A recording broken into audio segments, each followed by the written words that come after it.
Good afternoon, families. My name is Heather Deer, the Assistant Director of Parent and Family Programs. I am happy to welcome you to our family webinar series. Our webinar series is designed to provide you with information about the student experience and opportunities your student may take advantage of. Our session today includes a presentation about making the transition to St. Andrews that will last approximately 30 minutes. At the end of the presentation, there will be time for you to ask questions. We ask that you keep your microphones muted for the duration of the presentation in order to maintain the best sound quality for all attendees. We have learned that the best way for you to communicate your questions is to send them via the Q&A feature in Zoom. You will find this feature at the bottom of your screen labeled Q&A. You can type your questions here. Feel free to submit questions during the presentation. I will serve as moderator and ask our presenters as many questions as we have time for at the end of the presentation. At this time, I will turn it over to our senior peer advisors who will introduce themselves and get us started with today's presentation. Thanks. And another welcome to all the families who are joining us today. I would like to say that you're going to learn a little bit about what the student process is for the next 7 or 8 months going to St. Andrews. My name is Jacob Manville. I'm the peer advisor for history and the head peer advisor. Hi, I'm Johan Jin. I'm the peer advisor for all econ students. I'm Alyssa Scavarla, and I'm the English peer advisor. I'm Zach Lofton, and I'm one of 2 international relations peer advisors. I'm Grace Amato, and I'm also the international relations peer advisor. All right, so for today's presentation, we're going to talk about, before you get to St. Andrews, what the visa process is like, some helpful links there, flights and transportation, and then as you're leaving for St. Andrews, packing options, housing, some of the logistics there, and then some of the things to keep in mind once you arrive: medical care, phone plans, banking. Before you get to St. Andrews, you're going to want to take a look at these links. And again, this PowerPoint will be accessible afterwards, so you can click these links directly. What you're looking at is a process through a Tier 4 student general visa, and this process is well outlined on their website. What you might do is also get some official visa pictures taken. I know Costco has that option. But what you'll do is apply online, take those pictures, schedule a biometrics appointment at a regional office. They have these all over the United States, and then you'll submit paperwork via US mail. Students cannot apply more than 3 months before the start of their course. I know people will want to get ahead on their process, but just bear in mind, if you apply that early, you probably won't be able to get into the UK at the correct time. Yes, and for other international students from Asia and Middle East, you have exactly the same process. You make your appointment online, and then you bring your documents, your passport to the appointment. The only difference would be when you matriculate, you need to register at police, but all information will be provided, so don't worry. You just need to go to the police station and then get your BRP card. So next, I'm going to talk about how to get to St. Andrews. So yes, and again, all these links are provided. So first, St. Andrews is a really small town close to Edinburgh, so we highly suggest you flying direct to Edinburgh Airport. This flight is provided in most international airports. You might also be interested in flying to Glasgow, but if it's not your first time, it's usually cheaper, but with more travels upon landing. So if it's your first time, go Edinburgh. And once you land in Edinburgh, we have 3 types of way to go to St. Andrews. You can do shuttle, bus, or train. So first, shuttle, it's super easy. It's like £19 one way. You just need to put in all your information, your flight number, and then they will contact, and your email, and then they will contact you directly, send you an email, and schedule a time for you. And you can also bring your cases. And the links are provided, and that's super easy. That's the first choice that we recommend. And second way is you can go go by bus, it's gonna be cheaper. It's £11.50, but you need to change once, and it takes more time, like 2 hours. And the third way is you can go by train. You need to take tram from Edinburgh Airport to the city center, and then you take a train to Lucas, which costs you like £20. And then once you get to Lucas, you could switch to bus or just get a taxi and then to the residence hall. So when you're leaving, obviously one of the main things you're gonna have to worry about is packing because you're gonna be gone. If your student come homes over winter break, you can worry a little back then, but they'll be gone for at least 3-4 months at a time. One of the things I personally recommend doing is to pre-order your bedding. The university on its website there's a separate company that has all the sheets and sizes for the beds that they'll be sleeping in over at university. So you'll be able to pick from a variety of colors, and everything is put in there for you. You have a pillow, a sheet, a duvet, and any of the covers that you might need. I think this is really option because it's pretty cheap. It's not like you're paying anything extra, but also then you don't have to pack any of that stuff in for the suitcases that you're gonna have to do because that can take up a lot of space. Most students take about 2 to 3 suitcases with most of their clothes, electronics, and bedding. I think most of us just realize that clothes are about the only thing we really packed. You can buy a lot of stuff. Anything that's bulky, you really can get within St. Andrews. There's a lot of stores, and if there's really something they don't have, Dundee is a major city nearby that has a mall, and they can get anything you need, or Amazon once again. There's a couple things that they don't want you to bring. Anything that causes heat. Don't bring electrical blankets or lamps that aren't LED and will cause heat because those might not work with the converting the electronic system that they have over there. When you're over there, I mean, it's cold. It's Scotland. It's cold, so you're gonna have to wear a lot of long sleeves. Don't pack too many. It's not hot, so don't pack shorts unless you plan to do a lot of working out, like at the gym nearby, or if you're gonna go to the continent for spring break, then a couple pairs of shorts might not be a bad idea. But mostly pack longer pants, a couple coats. 1 or 2 heavy coats is great, especially for the winter. It can get really chilly and the wind can pick up and gets quite cold. Balls are something that happens semi-frequently over there, so it might not be bad to pack 1 or 2 sets of pretty formal wear with suits. A lot of waterproof, definitely. It rains almost every day to some extent when you're there. You get used to it and almost stop wearing the coat at some point.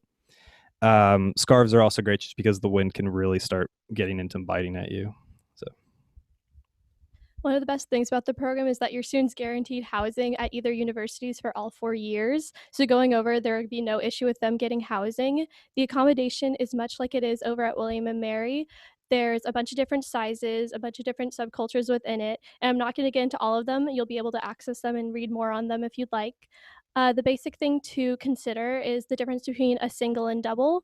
There's much more singles available at St. Andrews. It won't be strange if your student chooses to select one.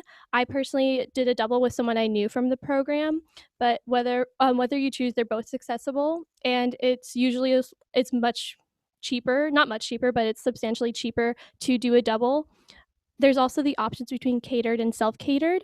Catered is what your students are probably going through right now. They'll go to dining halls.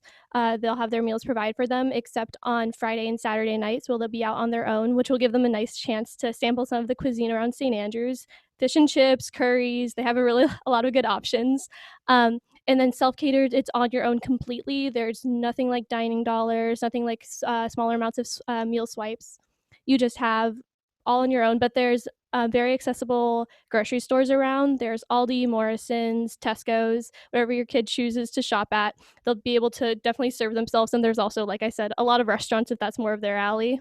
So one of my parents' main concerns when I got to St. Andrews for the first time was medical care, and rightfully so. My appendix ruptured my second semester. But rest assured, it's a really easy process. When your student gets to St. Andrews, they'll have to go to the building that's actually pictured here.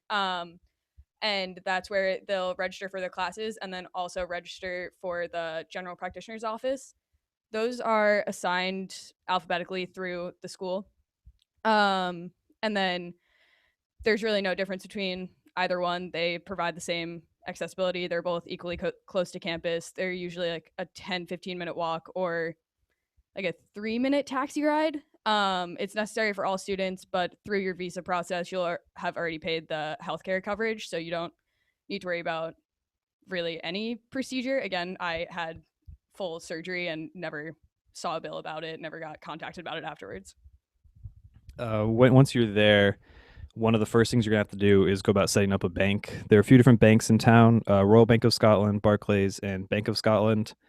I know a couple of us did Bank of Scotland. We enjoyed it. There's no issues. One thing is all of them, they have no ATM fees, so there's no issue with withdrawing money from any of the multiple ATMs in town. When you're applying for these, they will want to see a variety of documentation to prove that you are who you say you are. They're going to want to see your BRP and bring your passport as well, just have so you can double up on that. The university will send you some documents proving that you are a student at the university, so they can prove that yes, you are a university student, because some of them offer university student style bank accounts.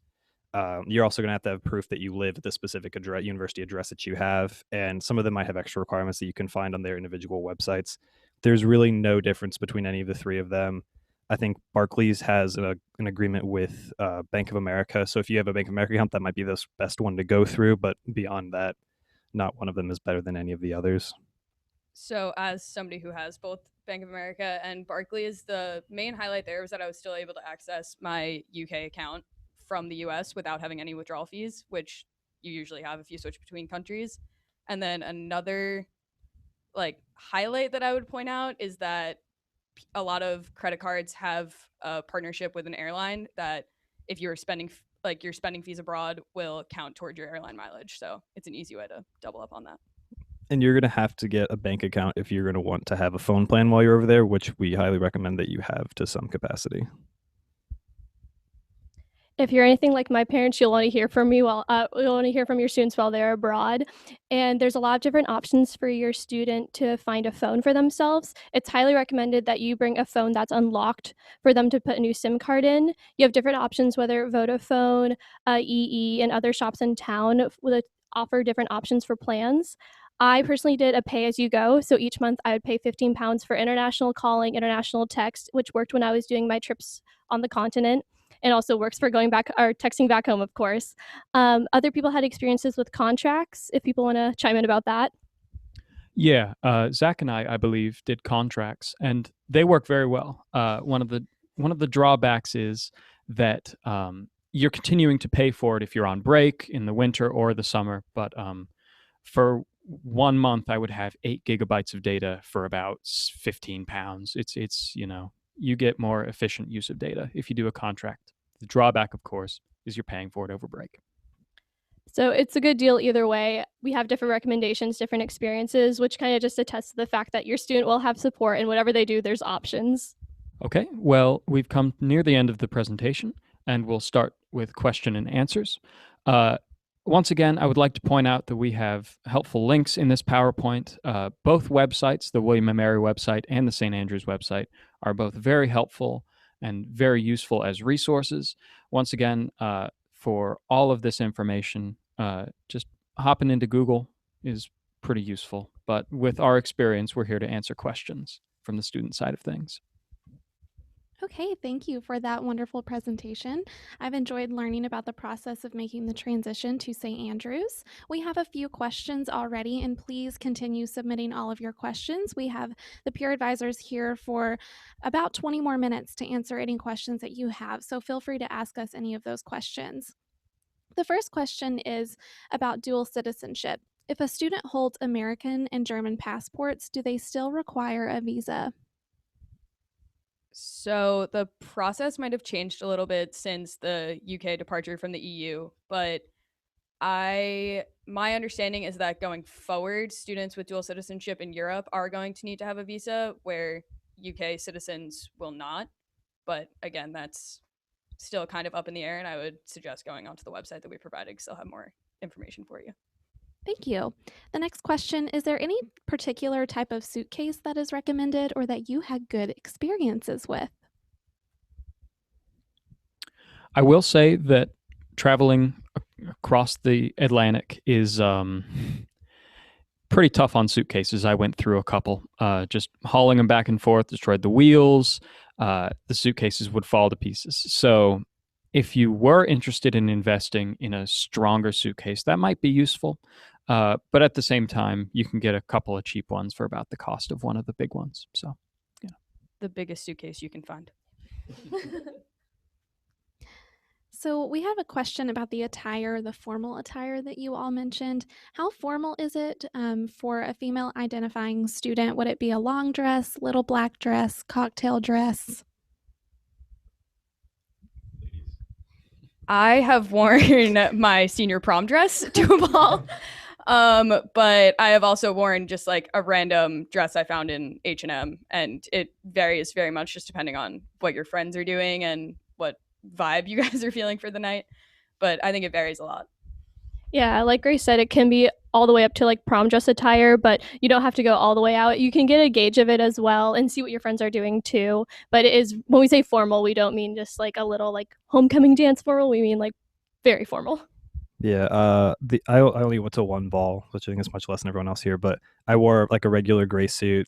No issues there. You see a variety of range. I know some of the people that are actually live in the UK, like they'll go up to wearing like white bow tie tuxes, and it's like you just see this wide range of it. But as long as like for at least for guys, as long as you're in a suit, no one's really gonna bat an eye at you. So Yeah, and you don't even need to worry about like if you don't have it, or it's really easy because you have H&M and all different stores in town. So even if you might not have the suitable dress, then you still could get it anywhere in town. So that's super easy. Thank you. If a student was to request a double with a program participant, is there a good chance that the request will be filled? Are program participants living close to each other over there, or are they all spread out? I requested someone to be my roommate who's part of the program, and we ended up being roommates, and there was no issue about it. So I'd say it's pretty much guaranteed that you're going to be living with whoever you request. A lot of us end up, I think, in this hall called St. Regulus, but all of us also had different experiences. I know you were in a different hall if you want to talk about it. Yeah, so I live in Sally's in my third year, which is another hall, but it's very close to Rex because it's also in town. And besides this, we also have connections through our weekly seminar, because there is a seminar thing at St. Andrews, and they are guest speakers. They're all professors at St. Andrews, and they give topics related to like the six now major subjects of our joint degree program. So you can talk to the professor and also at the same time all your peers. with the actual process of requesting someone, I also lived with a student who I'd met over here when we went to Scotland as part of the JDP. What we did was through their housing portal, you can specifically request a roommate, and you will both have to do that for the request to go through. There's no one-sided requesting someone who doesn't know about it. You both have to go through that process, but it will usually be granted.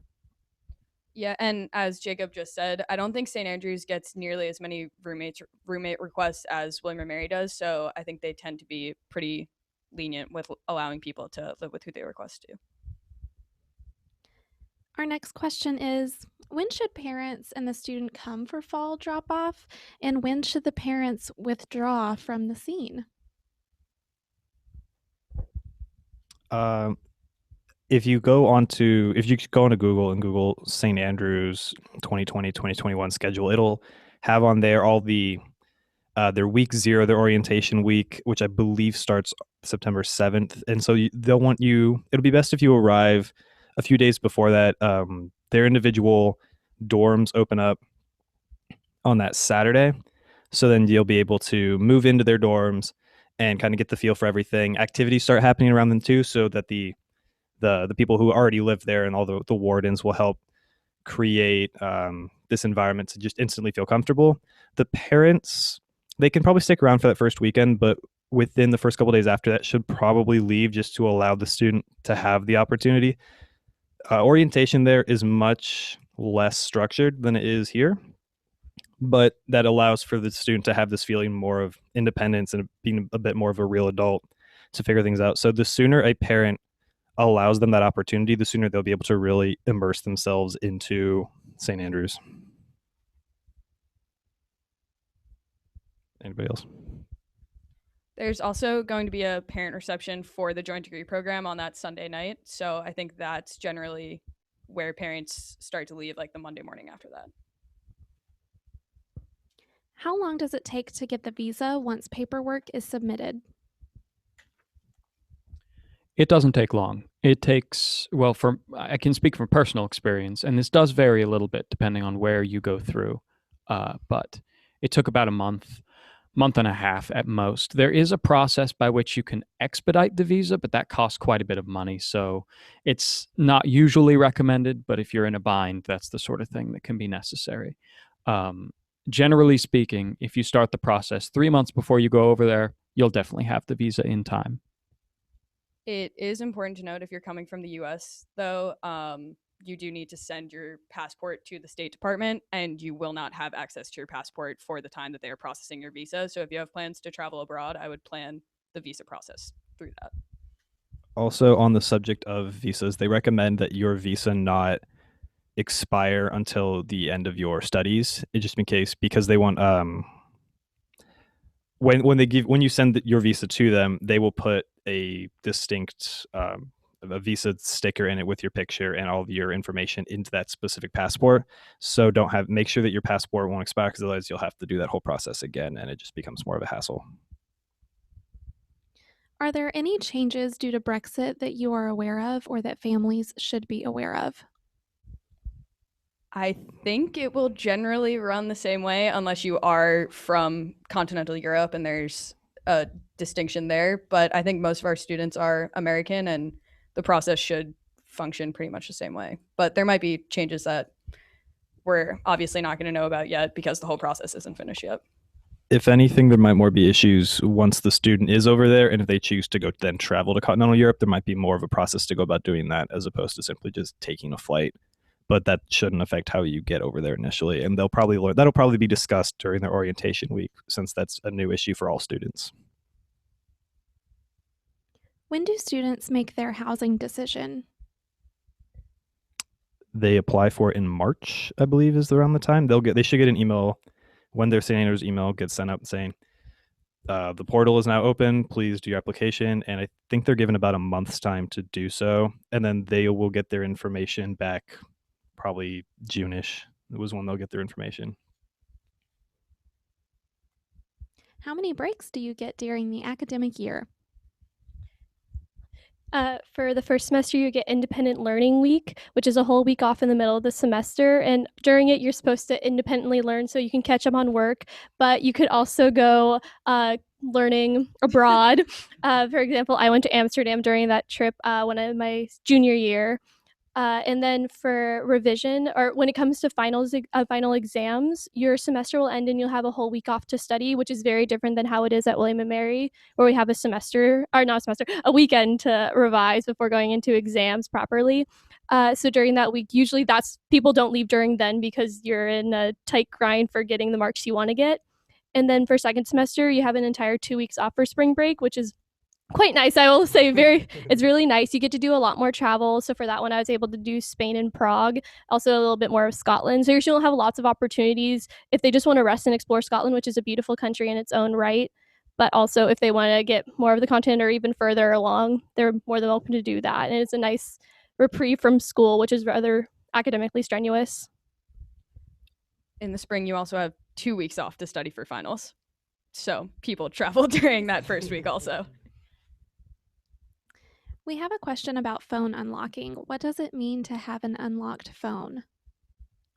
So, from what I understand, when cell phones were first becoming a thing, you would buy the cell phone more specifically from the provider, and you had to own the phone with a plan from that provider for so long before it had this option. I'm pretty sure almost every phone you'll buy nowadays it already comes unlocked. So that shouldn't be much of an issue, but it allows the phone the option to use any cell phone carrier plan as opposed to specifically the one from the from where you bought it. On a lot of phones, somewhere on the side, there should be this tiny little circle that you can stick a if you undo a paper clip, you can poke it in and it'll pull out, and that's the SIM card. So then when you go over there and you get the card from Vodafone, EE, there's another one as well. I can't remember the name. Carphone Warehouse. That one. Then you'll be able to, and they'll have this too. They'll poke it in, pull it out, they'll give you the SIM card, and then just put in their own SIM card so you can work onto their systems. If you have T-Mobile here, you shouldn't have to do this because T-Mobile also exists in the UK.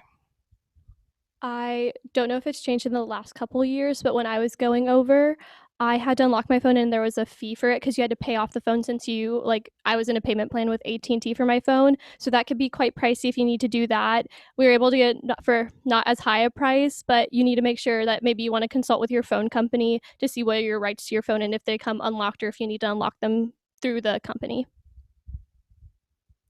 How involved in extracurricular life at St. Andrews were each of you, and what was that involvement like? I found myself very well involved with a couple different societies, is what they're called over there.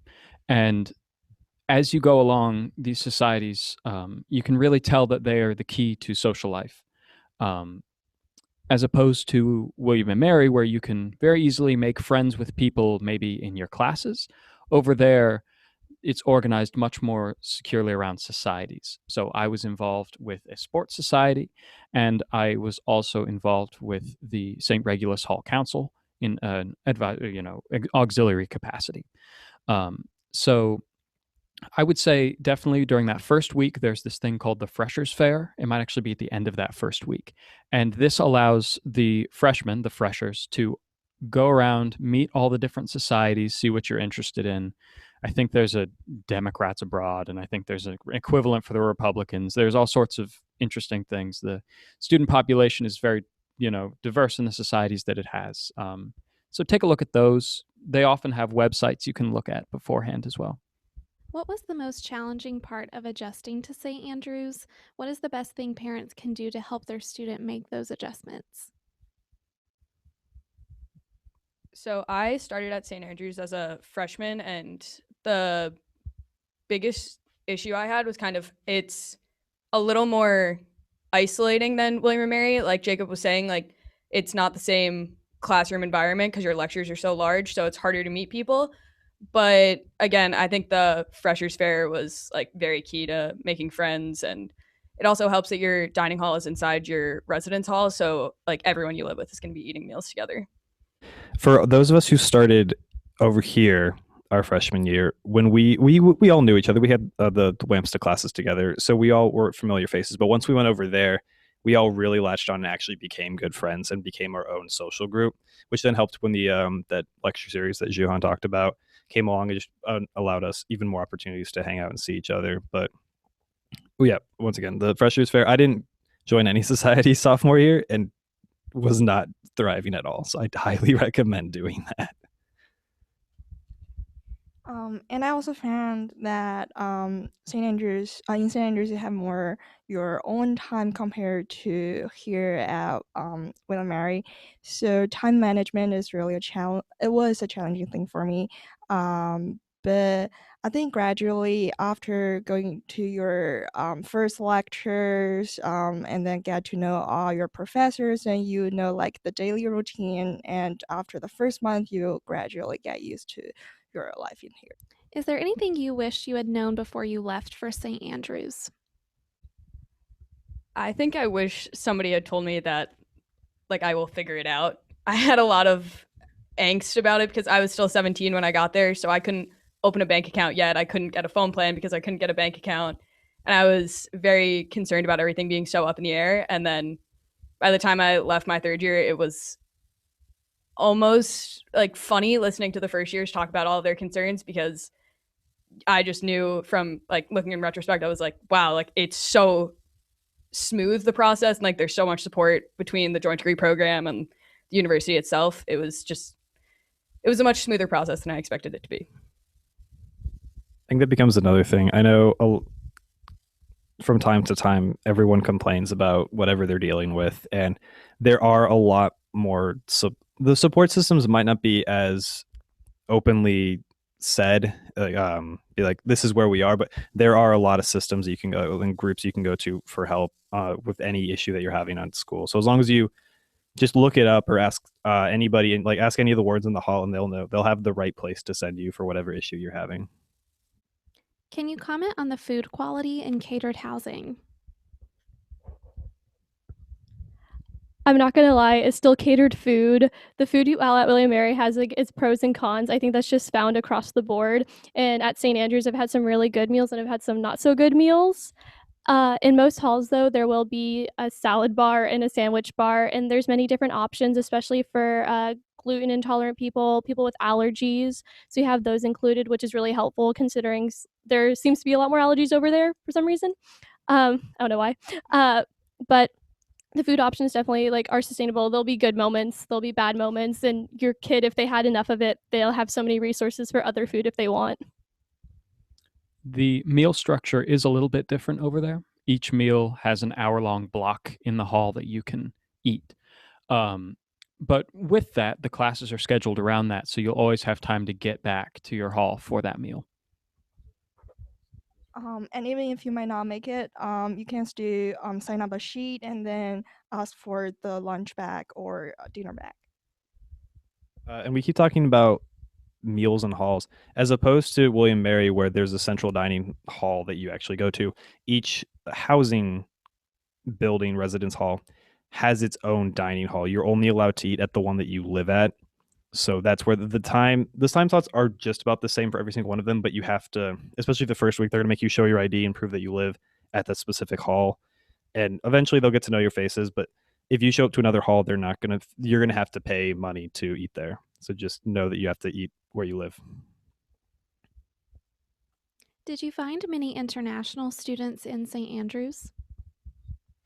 I would say St. Andrews almost feels mostly international. That could mean a lot of Americans, but also you just have friends from all over the world, which is really nice. I can't remember the exact percentage, but out of my friend group at St. Andrews, my really close friend group, we have a Canadian and another American, someone from Sheffield in the UK, someone from the Czech Republic, someone from Spain. So you really do get like a multicultural friend group, which I find very valuable while being over there.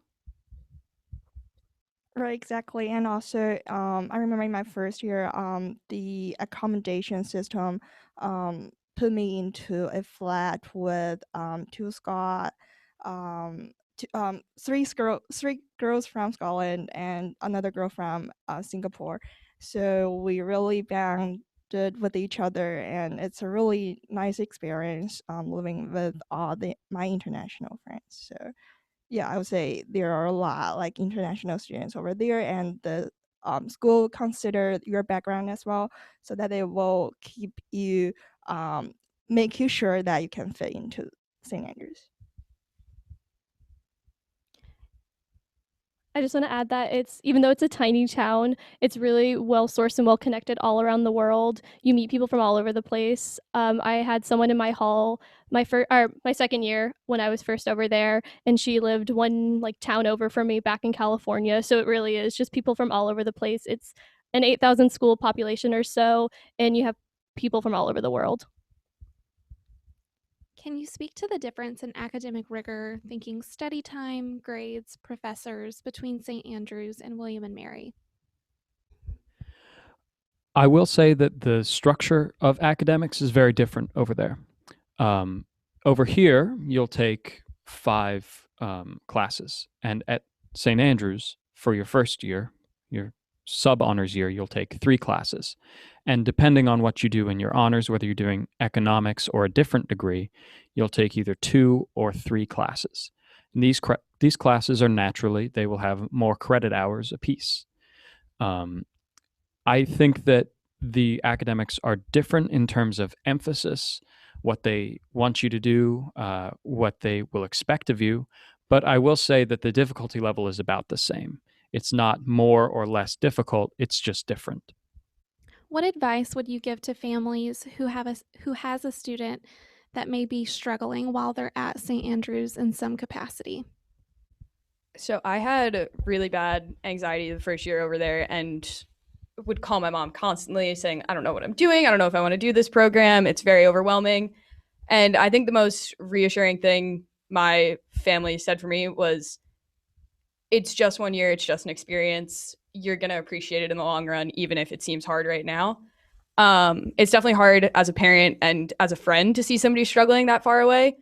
But I think it's very reassuring to know that like you're still there. You can still talk to them whenever you need to. Yeah, there's, like I mentioned previously, there's a bunch of different resources around campus for whatever you need. I know there's they have a counseling center as well that you can sign up for if you need to talk to somebody that's professionally trained. But also the WAMSA program, like every other kid knows what you're going through. They might be experiencing at different levels, but I'm sure just about every kid at some point questioned whether they wanted to be a part of this program. I know I had serious doubts about that both my freshman and my sophomore year.